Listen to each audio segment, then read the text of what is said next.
Estamos entón? Sí.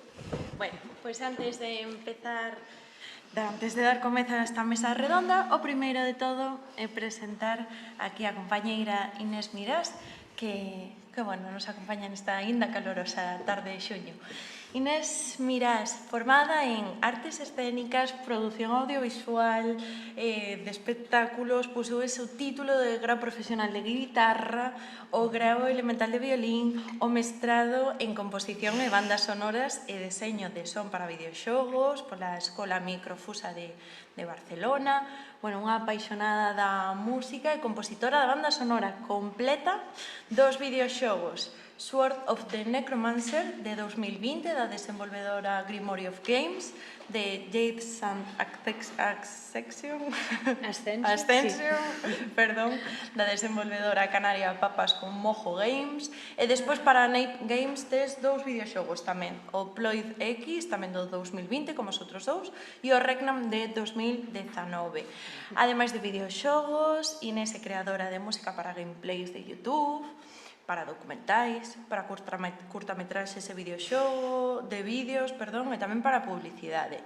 E contas cunha serie de premios, como o primeiro premio do concurso Xuventude Crea da Xunta de Galicia pola curtametraxe Volta Atrás, o primeiro premio do concurso Compoñendo un Novo Mundo da Fundación Paideia Galicia pola composición Balsum, e o primeiro dos premios Aritmar Galicia de Portugal da Xunta de Galicia, premio a mellor música galega, Banda da Loba, agrupación da que formas parte como guitarrista. Bueno, un currículo super completo, como acabamos de ver, pero máis que iso, moi interesante, así que para nós, bueno, falo en nome de Galo, non sei se me das a túa autorización, pero para nós é unha fortuna poder contar, ademais, eso, cunha compositora que eu creo que vai a enriquecer moito, pois as perspectivas que podemos achegar nós, non? E así completamos un pouco diferentes visións e puntos de vista.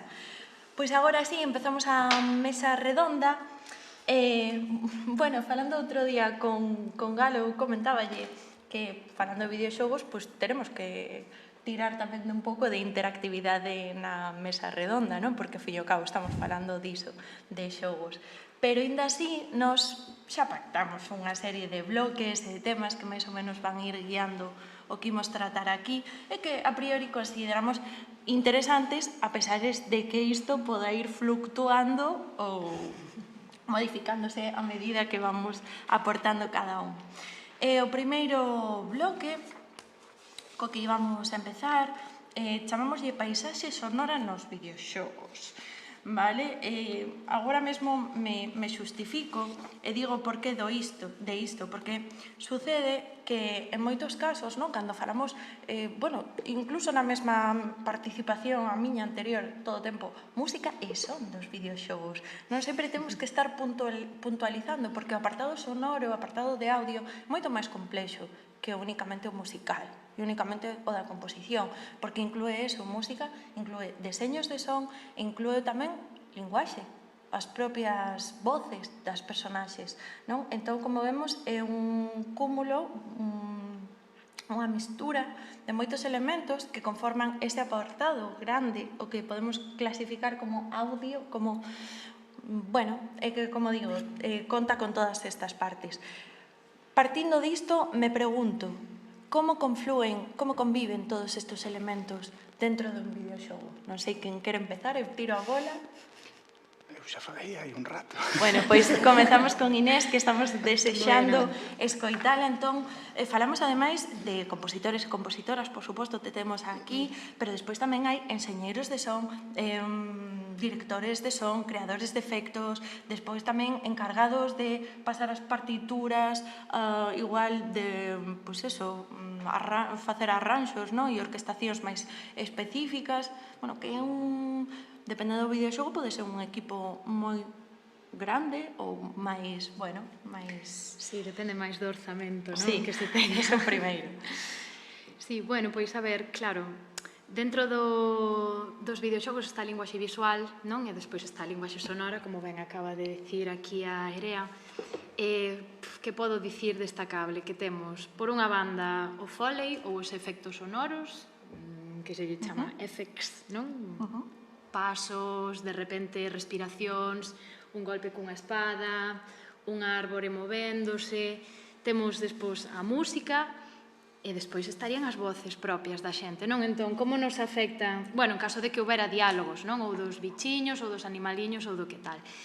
Entón, claro, a parte do son para min incluso está ao mesmo nivel case que a imaxe, porque no momento no que aparece un son que non te acabas de creer, eso sácate fora do videoxogo, xa non te crees a historia que estás a vivir, xa non é todo emocionante que podería chegar a ser, non?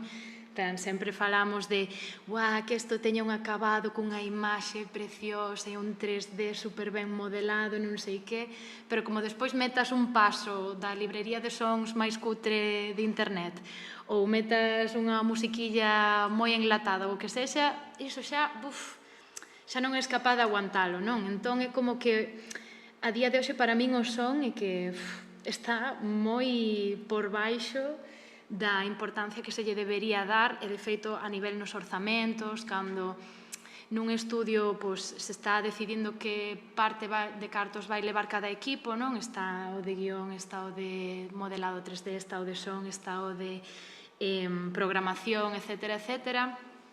Pois a partilla de música e efectos sempre suele quedar así como un pouco, bueno, polo menos nas miñas experiencias, non? Queda así como máis en segundo plano, cando parece que, se falla iso, non? Pois, bueno, estou aquí facendo un pouco de sindicalismo sobre a miña profesión, non? Que hai que destinar máis recursos ao son, porque é super importante, porque senón que non acabas de vivir o 100% do resto de elementos cos que interactúas, non? Sí, dende logo que si o son contribúe a modificar a nosa experiencia e nos afecta de moitos diversos xeitos. Ti, Galo, ben coñeces cales son todos os efectos que produce a música a nivel cognitivo nun usuario, nunha usuaria de videoxogos. Bueno, falaba Inés, utilizou a palabra emoción. Eu, como vos decía antes, estou totalmente de acordo. O apartado sonoro, xa non somente de xeito subxectivo, non? Senón que a música xoga un papel importante no noso cerebro.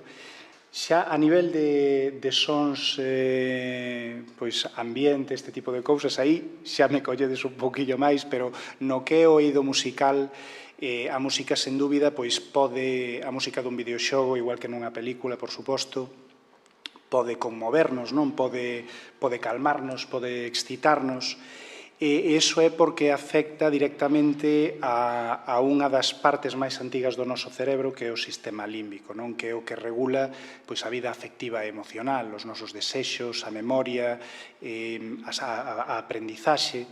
Entón, hoxe sábese que a música provoca cambios biolóxicos no corpo, é dicir, tradúcese en cambios reais. Pode afectar o nivel de determinadas hormonas, pode cambiar a tensión arterial, pode afectar a digestión incluso, e de feito segrega endorfinas no noso cerebro que producen, son moléculas encargadas do prazer e da relaxación, non? Entón, este é un dos motivos polo cal se di que o sentido musical é algo herdable, non? Porque ten unha traducción biolóxica. E iso explicaría familias enteiras que teñen máis facilidade para dedicarse á música.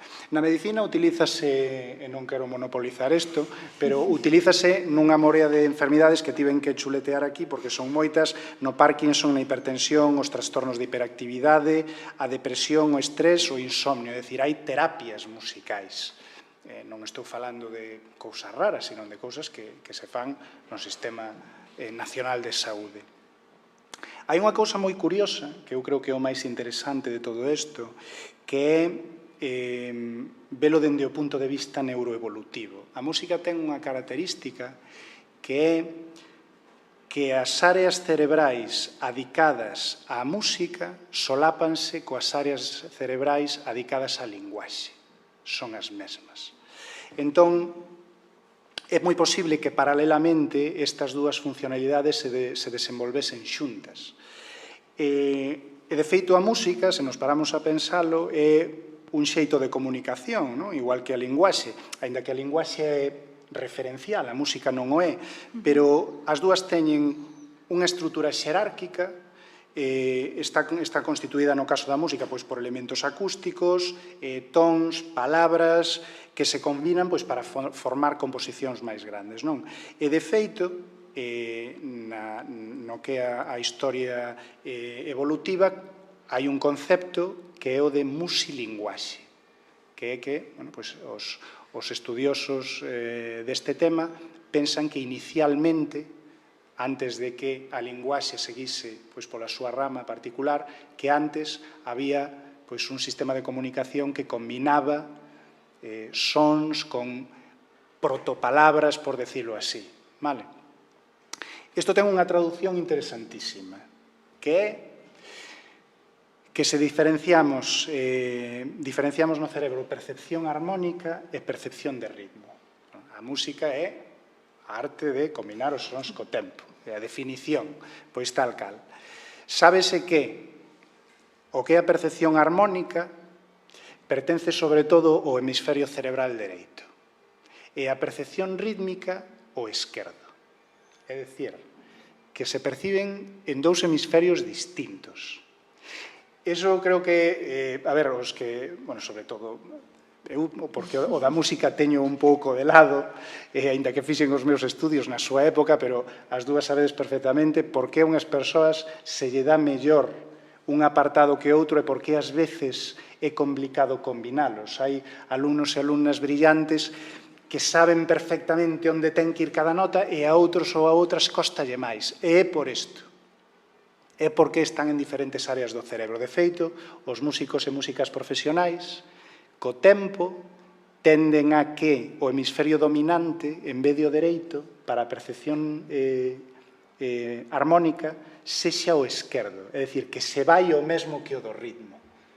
O cal explica que canto máis traballas e canto máis estudias música, pois melloras eso, non? E por que unhas persoas son diferentes que outras? Porque aí depende xa da cantidade de unións que haxe entre ambos hemisferios. Teño aquí o exemplo, por exemplo, de que as persoas con oído absoluto teñen un plano temporal, que é unha rexión do lóbulo temporal importante ao mesmo tempo para a comprensión de linguaxe, que é máis grande que as que non o teñen, que as que non teñen oído absoluto. E despois hai outra estrutura cerebral que se chama corpo calloso, que é o principal grupo de neuronas que unen un hemisferio a outro, que parece que é moito máis activo naquelas persoas porque son capaces de combinar tanto a percepción armónica como a percepción rítmica. É dicir, que, creo que é interesante, non? Que, a fin de contas, isto ten unha proxección biolóxica e, por tanto, herdable, non? Algo plausible, non? Esa é a música que vos podo aportar sobre o efecto da música no noso cerebro. Bueno, pois aínda sabendo todos os beneficios que ten a música e como nos modifica a nivel interno, existe, e non actualmente, isto xa ven de atrás, a opción en moitos videoxogos de repente que sexa o propio xogador ou xogadora o que escolle o volume o que quere que sone a música ou os efectos de son, se prefire que sonen máis altos un ou outros, ou o momento este no que se apaga e xa non... E todo ese traballo que hai detrás dos compositores, os deseñadores, os enseñeiros, se esfuma. Que sucede con isto? Que opinades desta posibilidade de poder, despois de todo o traballo que leva por parte do equipo de desenvolvemento de son, de implementar a música, que aí tamén está a arte, non só os compositores e as compositoras como fagan, senón despois se está ben introducida. Porque se eu fago unha melodía maravillosa, bueno, eu non, Inés, Inés fai unha melodía maravillosa como compositora, pero despois, pois, sucede, non? Como acompañando un evento do xogo inconexo, que non ten ningún tipo de sincronía, que sucede, pois, como comentabas antes, non? Pois que o usuario, pois, reaccionará de xeito extraño, moito menos crible. Entón, que pasa con isto? Vamos a ver, eu creo que isto é un pouco, por unha banda, resultado de que cada vez nós, como xogadoras de videoxogos, cada vez temos máis poder sobre quen está arriba para decidir se queremos modificacións nos videoxogos ou non, non? Antes xogabas ao Tetris ou ao Pac-Man, era unha música repetitiva en bucle durante 30 segundos, e sucesivamente, e pasara o que pasara, ti, para xogar, tiñas que tragarte esa música, non? E agora, a día de hoxe, pois supoño que eso intentouse ir solucionando para aquelas persoas que non quererían tanto estímulo, non sei, quizáis, ou tanta información por tantas bandas, non? Que agora, a día de hoxe, dáseche a oportunidade para escoller, non? Se queres, se non, a este volumen, a este outro, o que. Claro, eso tamén nos abre o debate de a música da día de hoxe. Por que é menos memorable ou máis difícil de recordar no tempo que non a música de antes, non? Porque a día de hoxe temos pois, pezas orquestrais con música adaptativa de 7 minutos, super variables e super dinámicas, cando de repente chega o inimigo, pois engades unha capa de máis tensión, desaparece o inimigo, quitas esa capa de tensión e volves a banda sonora lineal, non? E claro, é como que a tecnoloxía a día de hoxe permítenos facer un montón de cousas e pezas super diversas e con un montón de estímulos diferentes e demais, pero claro, que haxa tanta, non sei como dicilo, variedade ou quizáis tan pouca repetición, porque a fin de contas a música non é máis que repeticións ordenadas así ou asá, non? O ritmo que falábamos de antes, pero repeticións, a fin de contas, pois claro, que ti poidas a día de hoxe escoller ou non escoller vai tamén incidir en que a música sexa menos memorable, non? Todo ten os seus prós e os seus contras, depende de onde o mires, non? Vas ter música, o mellor, que che aborrece, que non podes quitar, que é super repetitiva, pero da cal te vas lembrar para sempre, ou tes música moi interesante, cunhas progresións armónicas impresionantes, e cunhos solos de instrumentos e tal, ou o que queiras, pero, ao mellor, probas o videoxogo dentro dun mes e non te acordas de como sonaba. Entón, é un debate interesante este. Sí, sacabas a luz, Inés, un termo moi interesante como é o da música adaptativa, non? Porque últimamente, nos últimos tempos, estamos vendo dende o plano compositivo tamén pois novos procedementos e achegas dende, pois iso, dende o terreo puramente compositivo dos creadores, que nos ofrece moitísimas posibilidades a nivel de creación e que están marcando un pouco o futuro xunto coa intelixencia artificial do que está por vir. Entón, neste punto, me pregunto, non? Cara a onde camiñamos, hacia onde vai a música de videoxogos? Madre mía, que debate. Bueno, a ver, eu non estou metido na industria, pero sí que vexo, creo, distinguir, non, pois, fórmulas novas, porque queiramos ou non, as obras dependen dos soportes, non, e dos dispositivos. É dicir, os dispositivos son condición de posibilidade. E sí que é certo que a medida que avanza a tecnoloxía, aínda que unha obra teña valor por si mesma, pois, bueno, hai sitios onde podemos chegar e onde non. Por exemplo, agora está empezando a ver, xa se fixo, eu recordo, teño aquí un xogo que se chama Ape Out, que é do ano 2019, no que a súa música está xerada de xeito procedural. Iso significa que está xerada mediante algoritmos que automáticamente, por decirlo así, van xerando música en base á acción que hai en pantalla. Entón, eso, digamos que é como diferenciar un modo automático de manual. O que ten facelo así é que as posibilidades e as combinacións son moitísimo máis grandes. É dicir, hai pouca repetición e cada vez que xogas, pois pode xurdir algo diferente, incluso a mesma pantalla, non?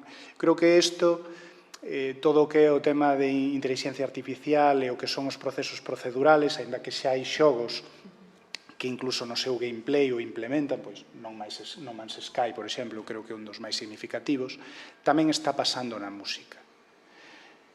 Que pasa? Que eu aquí, eu vexo que hai tamén outro tipo de fórmulas, como decía antes, que xa veñen de atrás e que igualmente parece que non se esgotan, non? Eu traio aquí varios exemplos, por exemplo, que a música de autor ou que poden ser a música licenciada, non sei, se queredes falamos así un pouco rápido de algún deles, e incluso da ausencia, porque hai un videoxogo que se chama Drive Club, que é un videoxogo de conducción do ano 2014, na que eu recordo de ver unha entrevista aos creadores, aos compositores da música, e dixéronlles que non querían absolutamente ningún tipo de música durante o xogo, que tiñan que centrarse en poñerlle música ás repeticións das carreiras. Isto era, pois, unha idea que viña dende os propios creadores da idea do xogo, non? Que é que non se podía interferir en ningún aspecto nos sons que procedían do vehículo, non? As marchas, o motor, o ruido da chuvia, etc. Entón, creo que é simplemente cuestión de concepción, non? Eu creo que o videoxogo permite, como dicía Inés, aínda que eu, polos proxectos que levamos, considero intocable a intencionalidade do artista, é dicir, se ese xogo tiña esa música era por algo, independentemente de cuestións de si me gusta xogar coa música ou non, é algo que hai que poñer en valor, e outra cousa despois é que creo que o videoxogo permite iso, non? Permite experiencias diferentes gracias á posibilidade de poñerlle música, quitarlle a música, igual que se poden modificar outros aspectos, non? Entón, son algúns a música procedural, eu vexo bastante no futuro, pero nunca sabe, e vexo outras cousas que funcionan bastante. A música de autor, por exemplo, existe dende hai tempo e sigue funcionando ben. Temos o exemplo aí que vos citaba antes de Gustavo Santaolalla, non? Que el lle chama o silencio elocuente desa banda sonora do Last of Us, pero ven xa de atrás de Akira Yamaoka, por exemplo, do Silent Hill. É dicir, son autores que fan unhas obras moi enfocadas e moi intencionadas a ese xogo en concreto. E isto dalle aos xogos moitas veces ese valor adicional, que poden ser, por exemplo, os xogos con licencia. Recordamos un exemplo mítico que é o Crazy Taxi, o xogo de recreativa, moitos o coñeceredes, que tiña unha música moi concreta de Bad Religion e de Offspring. Era un xogo que a xente o recoñecía por eso.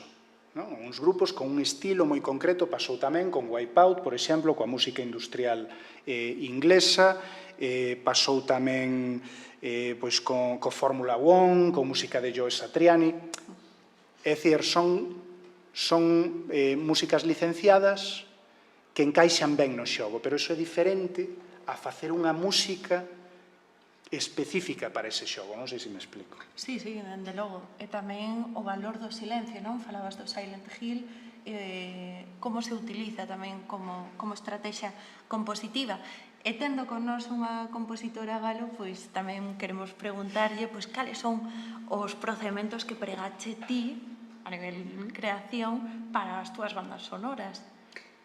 A nivel técnico, creativo... Sí, un pouco en que te inspiraches, se nos podes contar un pouco como foi o proceso de creación das bandas sonoras dos 4 títulos, ou unha selección, o que máis te guste, ou o que queras compartir con nós. Vale, digamos que eu suelo comezar o proceso primeiro sempre pedindo o guión para saber de que vai a historia, que hai que traducir a notas musicais, despois todo tipo de referencias relacionadas coa estética, como vai ser a arte, como van a facer que nos están co deseño os niveis, o deseño de personaxes, bla, bla, bla. Eso xa che vai dando información, non? O carácter, a personalidade que vai ter cada protagonista, eso tamén vai nutrindo, non? Entón, dependendo un pouco dos intereses que che pida o estudio, quero algo estética anos 80, sintetizadores, con unha combinación que tamén sone a Zelda.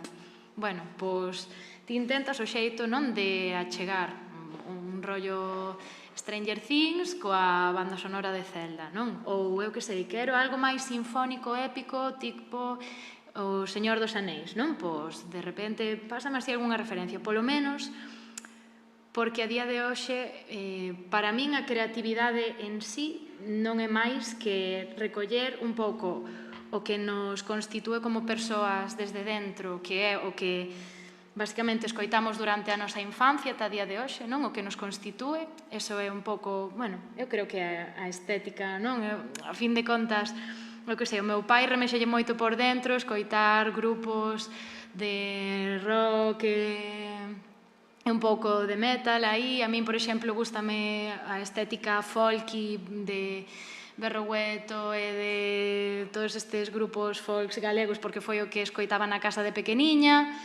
E de repente, pois, os compositores que naceron xa do 2000 para arriba, escoitas, din que para eles o que lles remove por dentro pois son cousas máis relacionadas con cousas máis digitais, música máis, bueno, estilos que se escoitarían pois polos 2010, non? Máis indie, máis garage, máis todo isto.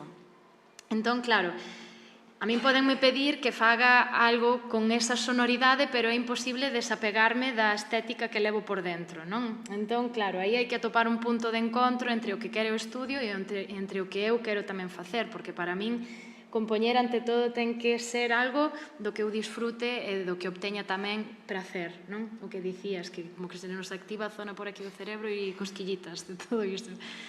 E entón, bueno, pois digamos que despois co ordenador diante, empezas a facer bosquexos, pensas nalgún leitmotiv ou frase musical que vai a caracterizar ese videoxogo ou as protagonistas ou o que haxa polo medio, e vas, pois iso, facendo probas. Mira, estas 3 ideas, cal é a que máis se achega ao que buscades? Esta, vale, pois veña, vamos a seguir. A semana que ven, actualización do traballo. Entón é así todo como moi progresivo, moi... Gústame moito traballar para os videoxogos porque en comparación ao formato audiovisual de película, documental ou peza que xa está formada, non? E a música é o último que se fai e ti teste que adaptar 100% ao que hai, non? Pois os videoxogos, ata o momento, tiven a fortuna de que sempre fun, desde o inicio do proxecto, mao co resto do equipo. Entón, ao mellor, de repente, que nos están modulando, xa están escoitando a banda sonora do nivel 1 e do nivel 2 e xa lles inspira para facer que o 3 vaya... Bueno, ao final está todo como moi interrelacionado e se retroalimenta, non? E entón, bueno, pois, a min o que máis me gusta do proceso creativo, non? Ver como entre todas nos vamos multiplicando e vamos conseguindo, pois, que a través de pequenas rodiñas, pois que unha roda maior sexa capaz de xirar, non? A do videoxogo completo. E entón é así, despois o videoxogo estrease, a xente escoitate por Spotify, valoran se lles gustou, se non, compranche o CD, vas a facer algún concertillo que outro a interpretar a túa propia banda sonora e despois tamén estás en espacios como este. Bueno, que interesante. E o que falábamos antes, e xa por fin resolvemos a dúbida do público, non? Que é a comercialización da música fora do soporte, non? O víamos antes, xa no 87 se lanzou o primeiro LP, que era o Game Sound, pero bueno, aí empezou todo, non? Unha carreira coa industria man a man, coa industria discográfica. Son moitos os títulos, incluso españois, que acompañan o propio videoxogo. Títulos, me refiro a CDs de música únicamente que te podes disfrutar sen ter que xogar o xogo. Beneficios, desvantaxes, bueno, según como se mire, non? Pero, dende logo, é unha ferramenta máis. Cal é a pregunta A exacta? pregunta é: en que punto estamos, sobre todo a nivel español, máis ben galego? Hai moitas producións que creo que era o que se preguntaba antes, ou non, se máis difícil. Ata que punto nos ofrece un punto de vista realista do que sucede no propio videoxogo? Porque non deixamos de separalo, non? Temos unha escoita, pero nos falta o elemento visual, nos falta a xogabilidade, nos falta as nosas sensacións, non? No propio gameplay, porque, de feito, dentro do mundo da musicoloxía, as últimas tendencias, o que están pelexando un pouco e o que están defendendo é precisamente que sexan os propios investigadores e investigadoras os que xoguen. Porque non é suficiente ver un gameplay e ver como, por exemplo, o Galo pode estar xogando un xogo e eu analizo, vale, mira, que sucede aquí coa música? Non, polo que se está apostando é porque sexa investigador ou investigadora que teña esa experiencia interactiva e que, ademais, explore o medio con todas as posibilidades que sexa. Pois xogando moi mal para ver como reacciona a música, xogando moi ben, indo máis rápido nunha fase, non? Explorar eso, todo o que nos pode ofrecer a nivel musical, e aí é cando empezarás a ter unha aproximación que che permita facer unha análise medianamente completa.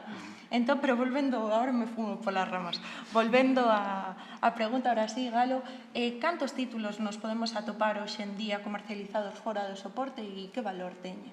Moi pouquiños. Non sei ata que punto se pode extrapolar, seguramente Inés coñece moito mellor a situación da industria actual neste aspecto, non? Porque a industria galega é o que decía antes, é pequena. Entón, non sei ata que punto a extrapolación sería xusta, non? E como tamén moi ben decía Inés, isto vai moito tamén de cartos. Producir videoxogos, sobre todo a parte sonora, que parece que está aí un pouco... Non vou dicir que sexa a máis denostada, porque supoño que eso depende do tipo de lanzamento e da intencionalidade do creador, pero sí que é certo que para facer unha banda sonora, pois como calquera apartado, necesitas orzamento. E agora mesmo en Galicia o que se fai pois é moi limitado. Ás veces é simplemente motivación dos propios creadores, non? Por exemplo, aínda que non sexa o exemplo en canto a apartado sonoro, o Full Blast, que vos decía que é o primeiro videoxogo en galego en consolas, a traducción fíxoa un dos desenvolvedores, que é informático, e foi el o que fixo a traducción. Co galego que sabe el, pois cos mecanismos que puido, pero porque non había cartos, pois para que alguén en filoloxía pois o pasara ou o correxise. Entón, agora mesmo, as limitacións da industria galega son estas. Os exemplos moi concretos, eu dos que coñezo, destes que se poden vender á parte, que seguramente me quede algún, porque nós ali no museo temos catalogados ao redor de 105 videoxogos da historia de Galicia, hai moitos máis, sobre todo hai agora aparecendo cada vez máis, pero é raro que a banda sonora vaia por separado. Este exemplo que vos puxen do Superwoden GP, aínda que a inspiración non era en música galega, considerei importante justamente por eso, porque é un dos poucos modernos nos que se pode dividir. E no caso, por exemplo, de Waylanders, eu falo de Waylanders porque é probablemente o título máis ambicioso e máis grande feito nunca en Galicia. Tivo un orzamento de case 2 millóns de euros. E o apartado sonoro foi algo no que invertiron moito. O apartado sonoro está composto por Inon Izur, que é, non sei se vos sonan, é o compositor de xogos como Dragon Age, Fallout, e o que está compoñendo o futuro lanzamento de Xbox, o Starfield. Entón, é unha música, como vos decía antes, que incluso se queredes despois vos poño un fragmento. Eu creo que de todos os videoxogos que hai aquí feitos en Galicia é o que máis reflexa a nosa cultura e a nosa idiosincrasia. Que pasa? Que por motivos que nin sequera o propio director me puido aclarar, non se chegou a comercializar. E iso que el di, Sergio Prieto, di que eu creo que é o mellor que ten o xogo, o apartado sonoro. E invertiron moito e eu creo que o conseguiron. Dende o punto de vista cultural, eu creo que o conseguiron. Entón, esa banda sonora non se pode acceder a ela salvo se xogas o xogo. Un xogo pois bastante de nicho, un xogo de estrategia e tal, de rol, é dicir, non é un xogo demasiado accesible, hai que poñerse, como decimos nós, hai que poñerse a xogalo. E se non te pos, non podes acceder a títulos maravillosos como hai un que se chama Chegando a Compostela, que, bueno, a min encántame, e non podes escoitalo de outro xeito. Entón é un pouco raro, pero eu creo que Inés confirmará ou desmentirá, eu creo que son cousas que ocorren nunha industria nova e emerxente. Dame a sensación.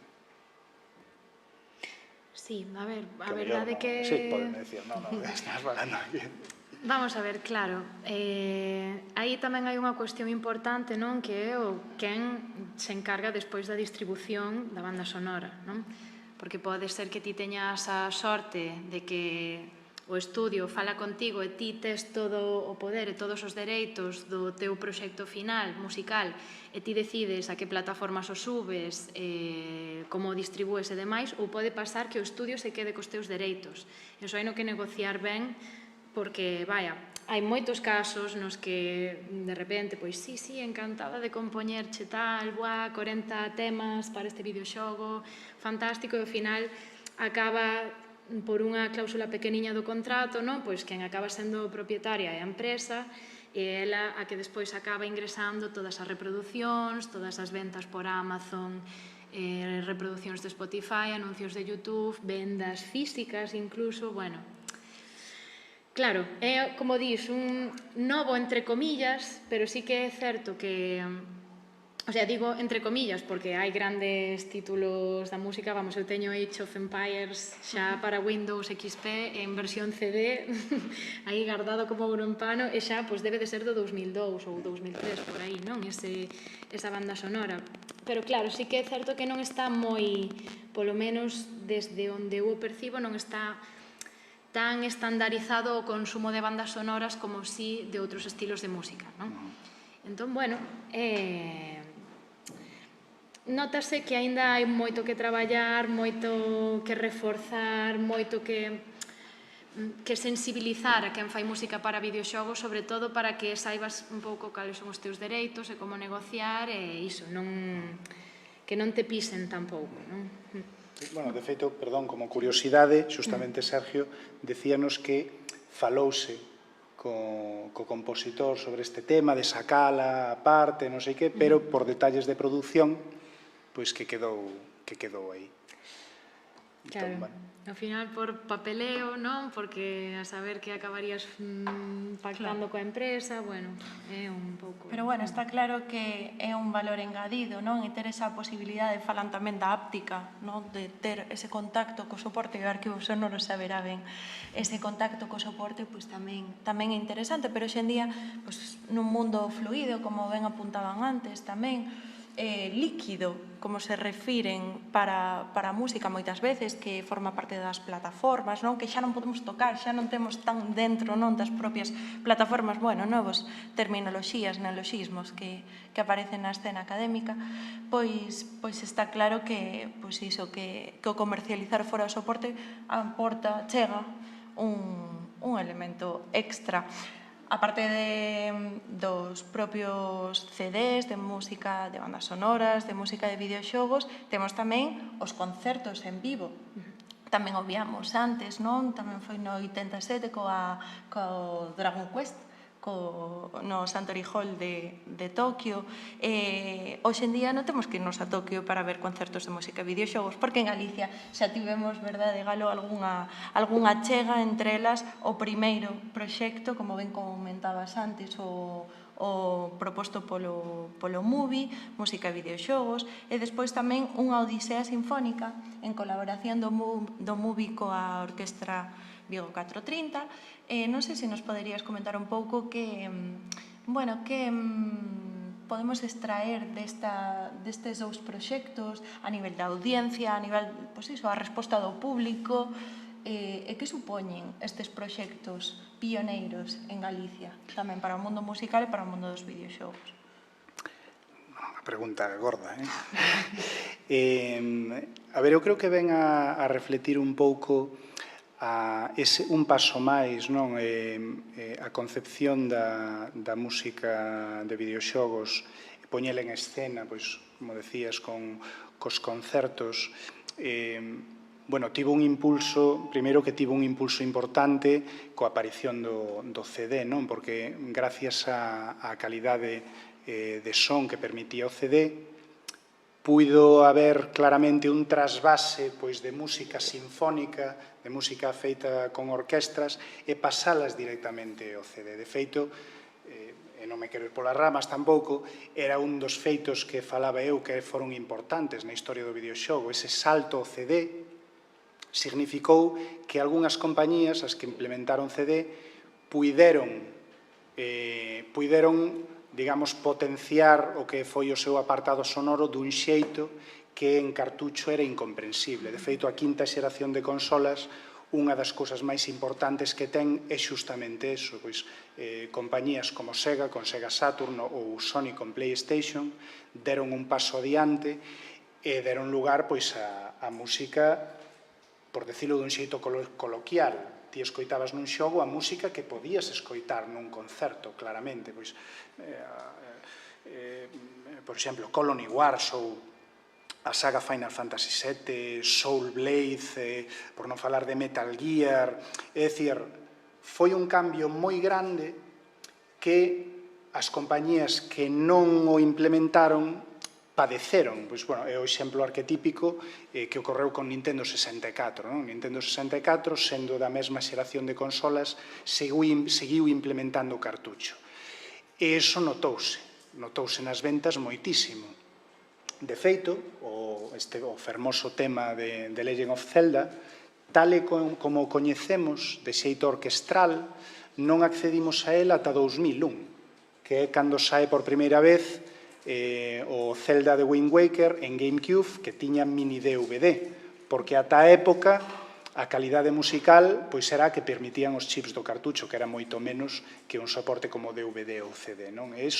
Ese apartado, non digo que fora ese o principal, pero sí que foi absolutamente determinante. Eu creo que deu un impulso a toda esta cultura de volver a dar máis pasos no sentido dos concertos, que, volvendo xa ao tema, volvendo xa das ramas, eu penso que o que reflexan é que todo o mundo, dun xeito transversal, pode disfrutar dos videoxogos, ou polo menos de algunhas características dos mesmos.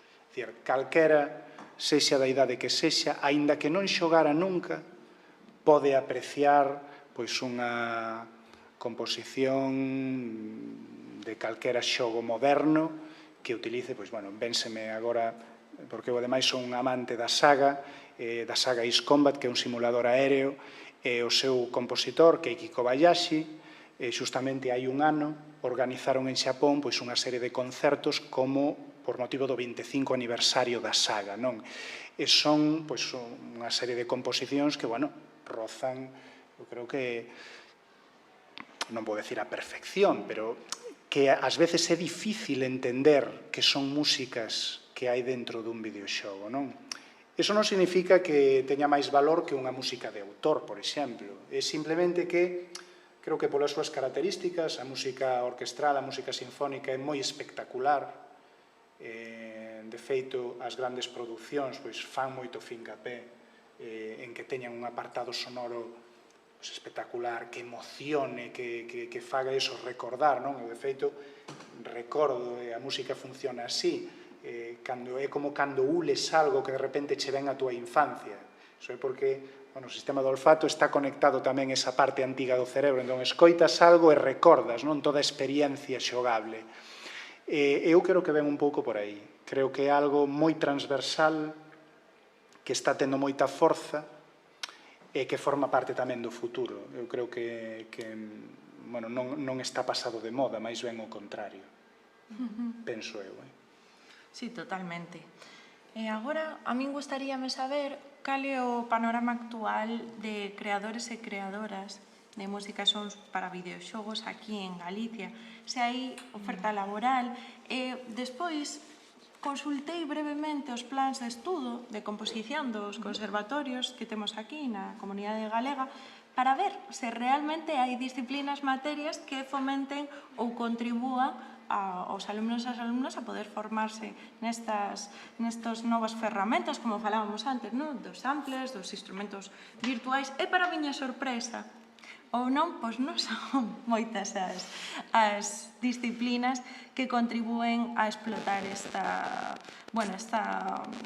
os videoxogos en concreto, porque non aparecen no descritor de ningunha das materias. Temos unha materia que se chama Composición para a Imaxe, de 2 cuadrimestres, e despois temos a de Tecnoloxías aplicadas á composición, que principalmente está destinada para o estudo das ferramentas de edición musical e software de creación de partituras. Non moito para traballar con VSTI, con librerías de son, e moito menos pensados para traballar con videoxogos. Que sucede con isto? E ata que punto nos afecta, non? Tamén. Claro, bueno, eu creo que o que sucede é que o problema ven de base, non? Os conservatorios están centrados, ou polo menos a miña experiencia persoal e das amizades, en que o que se potencia sempre é a vertente interpretativa, que non a creativa, non? Hai moitas asignaturas relacionadas con repentización, con interpretación, con ata traballas un pouco a posta en escena ou o que sexa, non? Pero nunca traballas esa parte de, ao final, que é o máis básico, que é como se fai música, non? Se non sabes o como vas a tocala, non? Dame moita mágoa, porque é iso, ti a día de hoxe, se te queres dedicar á composición, bueno, o sea, mágoa tampouco non mágoa, é dicir, eu isto digo yo a todo o mundo, a día de hoxe non fai falta estudiar o conservatorio para compoñer música nin para dedicarte a ela, non? É dicir, eu rematei os 10 anos e de repente vime na situación de, bueno, xa tiña algunha cousiña feita por min, pero por puro autodidactismo, desto de dicir, como fan as músicas, esta xente, todo en digital, non sei que, vas bicheando vídeos de YouTube, vas aprendendo, non? Esa foi realmente a miña escola creativa, non? Entón, creo que temos un problema de que non se fomenta a creatividade, non se estimula, priorízase máis, pois, dar na nota, e dá igual que sexa unha nota na que non transmitas nada, pero ten que estar ben dada no sitio, non? É como moi racional, moi pouco emocional. Entón, creo que aí é onde nace o problema de base, non? Estudias música, pero para interpretala, non para crear música, non? Claro. Non sei se ti no superior pois tes un pouco desta visión tamén, ou non sei que opinas. Sí, unha pregunta que me compromete un pouquiño, pero vou tratar de respostala o máis breve posible. Sí que é certo que eu creo que o conservatorio ás veces non potencia a creatividade todo o que debería. É unha mágoa porque realmente moitas veces nos facemos moi dependentes das partituras e entón, para min, a barreira está no momento, no punto de que un músico non é capaz de tocar o seu instrumento sen partitura. No momento que ti non podes crear, que ti non tes como sair adiante sin o papel, sin o que diga Bach, sin o que diga... Entón, para mí aí está un pouco o límite.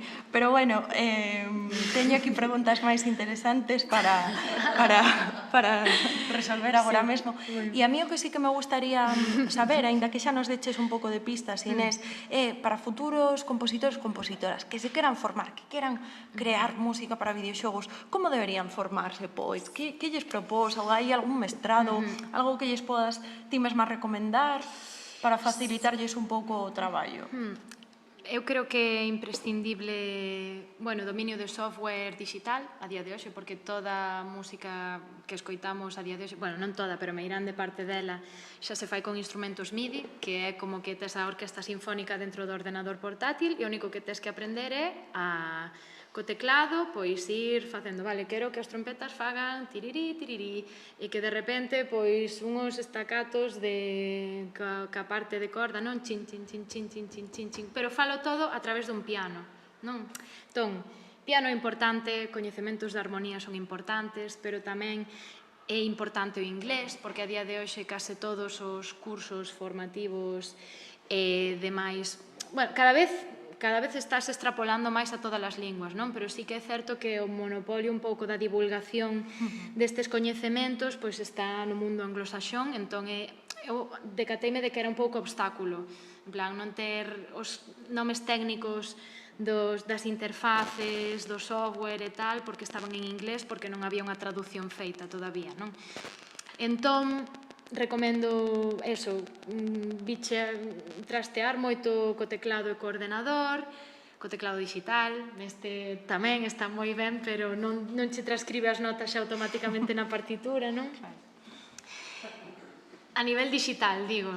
Entón, sí, e despois creo que é moi importante tamén, que isto non o di ninguén, pero o tema de tecer rede entre a xente do sector, porque hai moitos xeitos dos que te podes retroalimentar da sabiduría do resto e todo o mundo estamos aquí para axudar, non? É algo que me gusta moito deste sector, que hai como esa compaixón de, quere comezar co que me costou a min, pois voulle dicir todos os meus erros e tal para que polo menos non o repita, non?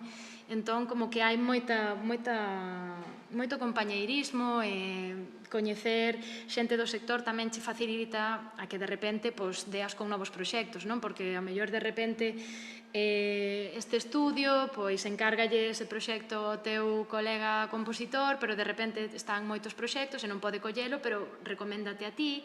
Entón, bueno, así, eu recomendo moitísimo establecer lazos ca xente do sector. Tampouco somos tanta xente, é fácil, bueno, supoño que son mundos endogámicos como todo, non? Coñécese todo o mundo, cada quen ten o seu estilo, e creo que eso, máis incluso que non tanto, non tanto saber solfear como nivel dios, non? Senón máis ben estimular esa parte creativa, creo que sí que é importante e compre reforzalo. Moi ben, moi interesante. Pois imos máis ou menos na metade do bloque, entón, neste punto, invito a alguén se quere facer algunha pregunta, se nós nos seguimos co todo o que temos preparado, pero como nos gusta tamén a interactividade que xordan preguntas espontáneas, pois tamén invitamos a alguén quere ir comentando algo ou facer algunha pregunta, pois será benvida, e senón, pois seguimos. Está ben sonando moi, disculpas. Bueno, pois parece que foi o parón preparado, pero non quedáramos nesto, Inés e eu non o pactáramos. Bueno, pois seguimos entón co seguinte bloque, a ver se xorden preguntas para despois. Consultando o libro branco do desenvolvemento español de videoxogos, que vai xa pola 9ª edición, como dixen antes, se publicou este mes, o 8 de xuño, puiden ver unha táboa na que se amosan os idiomas dos videoxogos que se crearon en España. Para a nosa sorpresa, ou non, puiden ver que o galego ocupa un posto moi desfavorecido na lista, o 6%. O idioma líder é o inglés, seguido o castelán. Entón, podemos preguntarnos a que se debe. Créase contido galego, pero consúmese en galego. Aquí, entón, nos abrimos, non? Temos dúas vías, que por unha banda serían as de videoxogos creados en Galicia, que inclúen, por exemplo, música galega, que están en galego, e videoxogos creados en Galicia que nin empregan música que podemos a que lle podamos atribuir os tópicos, non, nacionais da música galega, como poderían ser, non, os epítomes da nosa galeguidade serían pois a gaita, a zanfona como instrumentos, a moñera ou a lalá. Se isto está presente nalgún dos videoxogos que comentamos galegos con música en galego. Entón, vamos a pararnos agora, non? A falar por unha banda de producións galegas que non empregan nin lingua galega nin música galega e producións que si integrarían estos elementos. Entón, Galo, non sei se queres comezar por o primeiro bloque. Sí, bueno, decir que isto, a ver, polo que nos falamos cos desenvolvedores, pois cando lles facemos este tipo de preguntas, o maior problema a hora de que a súa obra apareza en galego, xa non soamente no aspecto musical, senón no resto, basicamente, cuestións de orzamento. É dicir, iso custa, desgraciadamente, o videoxogo é un mercado moi difícil, moi complicado, incluso para grandes compañías que non se poden permitir ter fallos demasiado grandes porque iso pode afundir a compañía. Entón, é cuestión de prioridades. É dicir, hai moitos desenvolvedores, outros non, pero hai algúns que nos manifestan que lles gustarían que o seu videoxogo estivera en galego, pero que non poden. Non poden, pois, porque o prioritario é, para que o estudio non morra, é vender. Pero, bueno, hai algúns que si fan este esforzo, como decía de Full Blast, non?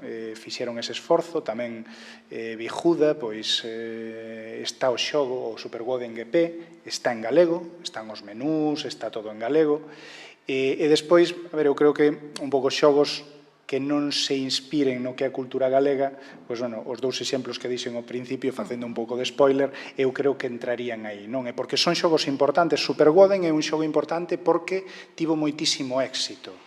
Vende en dúcias de países e Víctor está facendo a segunda parte, que xa totalmente diferente, en 3 dimensións. Entón, é un xogo que gustou moitísimo, vende moi ben, e de feito, Víctor ten outro traballo tamén, e preguntábamoslle, e el dicía que agora posiblemente puidera empezar a dedicarse en exclusiva ao videoxogo, pero que ata agora non. Entón, é tema de cartos. E despois, a efectos de videoxogos inspirados na nosa propia cultura, tamén no ámbito musical, pois, bueno, eu traio a Aventura Máxica de Merliño, de Waylanders e o Galeoque. Al igual que, bueno, antes falaba de que o Waylanders creo que manifesta moi ben esa historia nosa, non?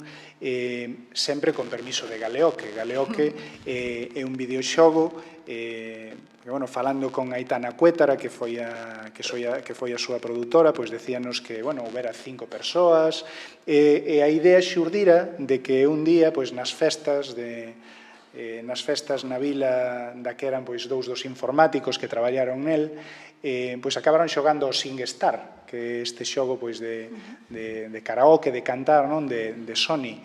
Entón empezaron a pensar, non se podería facer algo con música de aquí, con música en galego. Entón, bueno, contactaron con ela, e así foi como xurdiu a idea do Galeoque, que ven sendo un karaoke, pero con temas musicais cos maiores éxitos, poderíase decir, da actualidade do panorama galego. Por iso decía, Waylanders vaise máis o que é a raíz, non, a todas esas cadencias de gaitas, de zanfonas que relacionan a Idade Media, incluso a parte celta, porque Waylanders conta a historia na Idade Media e tamén na idade da Castrexa, non? Pero o Galeoque son cousas de agora. É dicir, podes atopar temas de Herdeiros da Cruz ata a Rianxeira. Entón, eu creo que para o que é o panorama actual, Galeoque non pode faltar en ningunha selección na que pensemos na cultura galega depositada nun videoxogo, sobre todo no eido musical, porque ademais é un xogo de música. E ademais tivo 2 volumes, vedes aquí, seguramente vos sona, as portadas son de Leandro, é dicir, que está moi coidada, a súa presentación, en fin, que para nós, ademais temos ali no Movido as copias, levámolo funcionando houbo ano pasado en Bueu, organizado polo Concello, unha exposición de videoxogos galegos, e levábamos o Galeoque funcionando nun ordenador. A xente pasaba por ali, cantaba, moi interesante, o que vos decía eu, non, da interactividade de probar o xogo, porque, bueno, é moi divertido, non? E despois, falar da Aventura Máxica de Merliño. A Aventura Máxica de Merliño, que é un xogo, non vou decir raro, pero é o xogo típico que te podes atopar nos inicios da industria galega do ano 2001, e foi feito por, a iniciativa de José Luis Martínez Jorge, que é un profesor asociado na Universidade de Vigo, de informática, de feito hoxe sigue ali, fixo outros traballos, e falando con el, paradóxicamente decíanos, pois mira, o apartado sonoro ao principio non era prioritario para nós. Nós o que queríamos era crear un videoxogo baseado en lendas galegas, na literatura fantástica de Galicia, e todo eso volcalo nun videoxogo no que un rapaz urbanita chega á casa da súa avoa na aldea e no desván atopa un trasno e a partir de aí sucédense, tampouco vos vou desvelar, tedes que xogar, vira o movie a xogar. Entón, ao principio non lle era importante, non lle daban tanta importancia, pero despois entenderon que o son ten un gran interés a hora de decir, bueno, pois sí, estou aquí en Galicia, non? A historia ten lugar en Galicia. Entón, como non había orzamento, isto era unha iniciativa por unha petición da Xunta, de levar contidos ás escolas, pois el foi a un repositorio. Foi a un repositorio libre de dereitos e ali buscou, pois eso dixo, busquei todo o máis galego que puiden atopar. De xeito, xogando o xogo, hai música de aquí de Galicia, con eses sons tan característicos da nosa cultura. Pero, creo que tamén é importante, primeiro, pola importancia do propio xogo e despois por todo isto que estamos falando, de que inicialmente, son, en principio non e tal, e despois deuse conta de que había que metelo sí ou sí, e a proxección do xogo é moito maior. Ti estás paseando polo xogo e tal, está sonando a música de aquí de Galicia, non ten nada que ver. E ademais, con eso adicional, que está baseado nas lendas e en todo o que é o trasfondo máxico galego. Eu creo que son os exemplos máis significativos. Hai outros, se temos tempo, se queredes, coméntovolos, pero eses son os máis importantes, creo. E no caso da aventura máxica de Merliño, que eu xuraría que mo deron no colexio para xogar, que de feito ainda teño, a música tamén é moi importante porque non está presente todo o tempo. Eu, polo que recordo, está ao comenzo de cada fase, de cada capítulo, entón, cando chegas á aldea, a cidade, a Santiago, creo que chegaba tamén, a San Andrés de Teixido, a San Andrés de Teixido, e chegas e empezas a sonar a música, entón é moi impactante precisamente por iso, porque tamén xoga moi ben con momentos de silencio e esa dualidade, moitas veces tamén fai que no momento que se reproduce música fixes máis atención, porque senón a tes presente en todo momento. Isto foi algo que comentou Jorge. Díxonos que o ser unha aventura conversacional que tiveron que pensar o xeito de que a música encaixase, que non estivera todo o rato sonando tamén e deixala para momentos nos que chegas por primeira vez a un sitio, tal é dicir que detrás de todo este proceso é o que decía Inés, non tes que pensar onde van as músicas, onde entran ben, onde non, e eles tiveron que pasar tamén por ese proceso, claro. Claro, é moi interesante. Moitas veces son cuestións que se escapan xa da propia percepción auditiva do xogador ou da xogadora, non? Por exemplo, eu falara con Óscar Araújo, que lle fixera unha entrevista en relación ao videoxogo Castlevania Lords of Shadow, e el contábame, claro, a personaxe principal é Gabriel Belmont, el está só no mundo, na súa loita, ten que haber música, non música, é dicir, silencio, que acompañe esa soidade, porque el está só nese momento. Eso é moi curioso. E tamén comentaba que isto me chamou moitísimo a atención o bonito que é e o triste ao mesmo tempo, que este videoxogo do que comentaba, do que falaba antes, o Endling dos zorros, ademais, un videoxogo que que aposta moito pola natureza, por todo ese valor do ecosistema. Comentaba Pablo, o seu compositor, o creador da música, el foi director de son, non compositor para ese videoxogo, que todo vai dunha mamá zorro cos seus zorriños. Entón, a cada un dos zorros lle asignaron un instrumento, un era violín, outro era violonchelo, no momento que se perdía un zorriño, quitaban ese instrumento da orquestra. Entón, todo isto son cuestións moi interesantes que están no desenvolvemento, que, como digo, creo que son imperceptibles, pero que no fondo calan, que esa é a cuestión, non? A min gustaríame saber agora tamén, Inés, ata que punto, antes mencionabas as túas influencias, comentabas, non? O caso de Rogueto, ata que punto a música máis nosa, máis galega, influe no teu traballo, porque tamén polo que escoitei, que aproveito xa para darche os parabéns, porque te levo na lista de reproducción de Spotify dende fai tempo, e de feito acompañáchesme agora no tren, tamén nesta viaxe que me encanta. Que guai.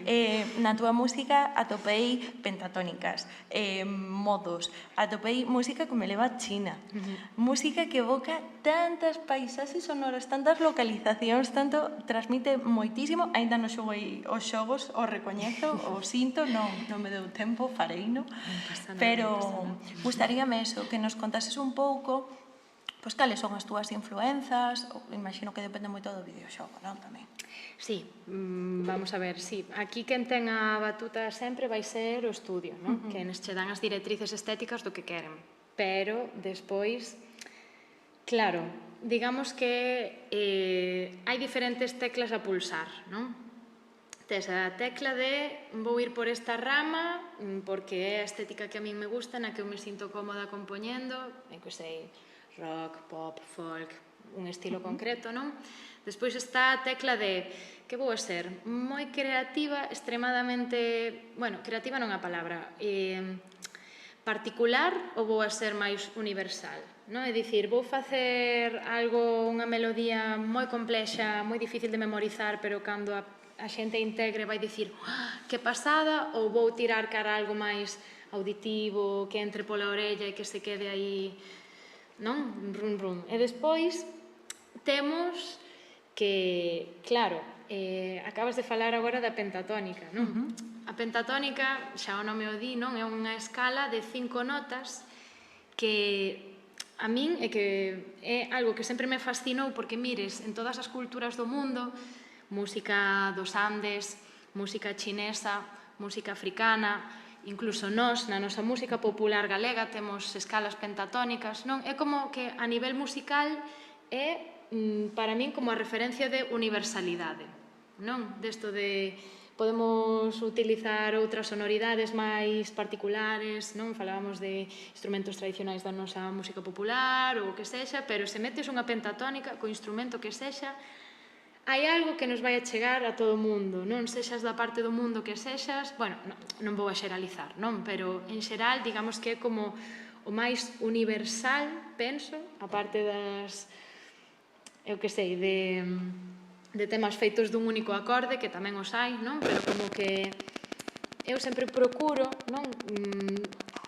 Intentar aglutinar e intentar abrir moito para que todo o mundo que escoite, sexas de onde sexas, pois que polo menos que conectes algo con esa música, non? E que te emocione, e que che remova algo, que te traslade a sitios pois cos que soñes cos ollos abertos, non? Non sei, sempre procuro de algún xeito como non tanto priorizar a parte particular, mira que estándar de jazz contemporáneo aquí, super vanguardista e novedoso, senón máis vamos a facer algo que tire cara ao local, pero tamén con visión global, non? Entón estou aí sempre transitando entre eses dous mundos, sobre todo intentando facer que o que entre que sexa o xusto, nin demasiado pouco, nin demasiada información, senón, bueno, gústame moito o minimalismo.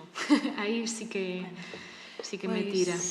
Imos rematando, entón, quedaríanos falar do último bloque que tiñamos, que era elas, as mulleres compositoras, porque, bueno, a día de hoxe ainda hai moita desigualdade, o libro branco revelaba as cifras e o número de mulleres empregadas na industria do videoxogo é do 24%, non queda aínda moito que facer, pero quedámonos en tempo, entón, bueno, non sei se alguén quere achegar a última pregunta ou cuestión ou se concluímos aquí esta velada maravillosa que, como dicía ao comezo, aglutina estas dúas formas de arte, non? Os videoxogos e a música, e que esperemos que iso que sirva de precedente para moitos máis eventos desta índole. Non sei se hai alguma cuestión ou damos por clausurada esta xornada. Bueno, antes de rematar, quero vos falar rapidamente de un videoxogo galego que está en desenvolvemento, que sairá a finais de ano, que se chama Bo. que é un xogo interxeracional para xogar rapaces con xente maior, que foi diseñado así, dunha empresa de Teo que se chama Iseltec. E justamente a Fundación Museo do Videoxogo pois, fai o papel de consultora en canto a dinámicas de xogo, diseño de algúns niveis, etc. etc. E un deles é o apartado sonoro, que neste caso é tamén vendo un repositorio con un depósito legal, e as músicas foron escollidas pois o máis posible tamén digamos, aos sons típicos pois, da nosa cultura. Aí un pouco a medio camiño entre o galego, o escocés e tal, porque, tamén o que podemos atopar nos repositorios é limitado, pero ten moitísima intención e o resultado, a verdade, dese avó co neno falando no bosque, plantando sementes e o bosque medrando con música de aquí, estamos bastante contentos de como quedou. Entón, deixo aí para que esteades pendentes, avó, que está xa nunha versión, estáse rematando, todavía non está rematado, pero que ao longo do ano, pois a ver se pode estar disponible. A intencionalidade sí que a ten. Pues gracias.